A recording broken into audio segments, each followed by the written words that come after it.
Hello everyone and welcome to Thinking with Mathematical Models 1.3. Our learning targets for this part of the investigation are we're going to be able to make tables and graphs to represent data, be able to describe relationships between variables, be able to use data patterns to make predictions, and compare and contrast linear, as in straight line, and nonlinear relationships. Our ACEs for 1.3 are going to be 3 and 4 and 29 through 31.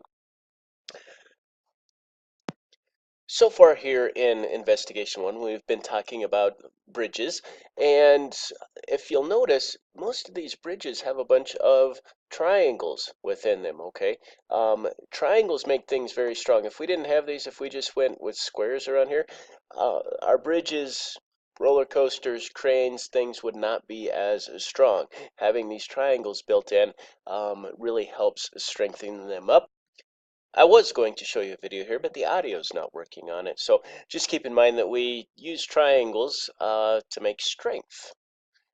So in 1.3, we're talking custom construction parts. And again, you can see here that we have triangles. We're making trusses out of triangles. This is a company called Custom Steel Products, and they make these trusses, and it's made by fastening together steel rods that are each 1 foot long. So each steel rod is 1 foot long.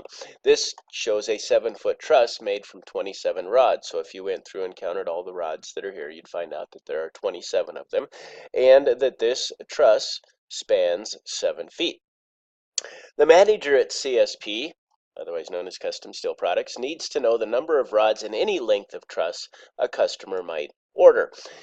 So as you might imagine, we're probably going to need to eventually come up with some sort of equation. So on page 12 here, I want you to complete parts A through C of problem 1.3.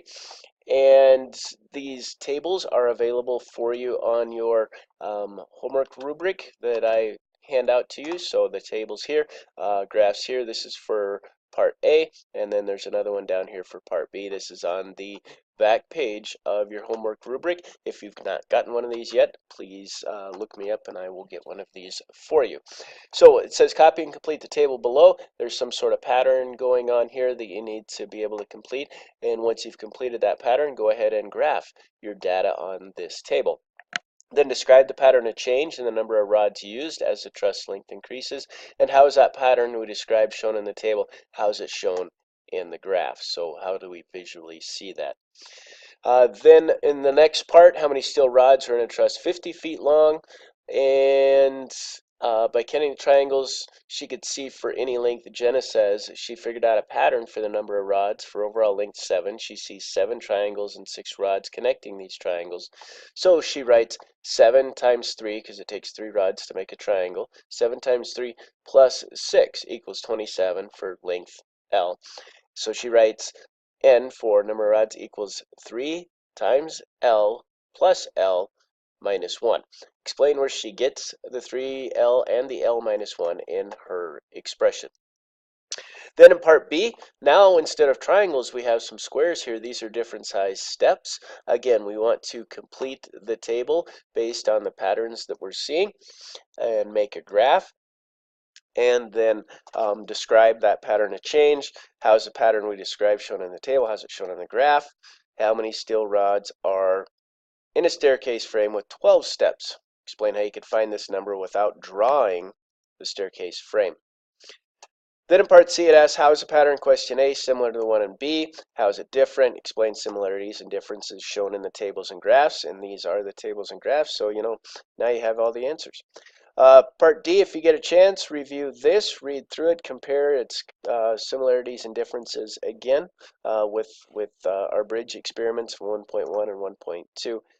So compare all of our different graphs and tables.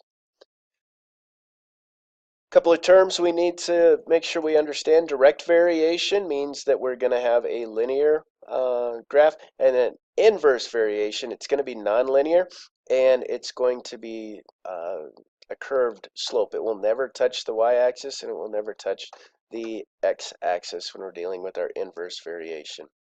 Again, ACES homework 3 and 4 and 29 through 31. Look forward to any questions you have in class.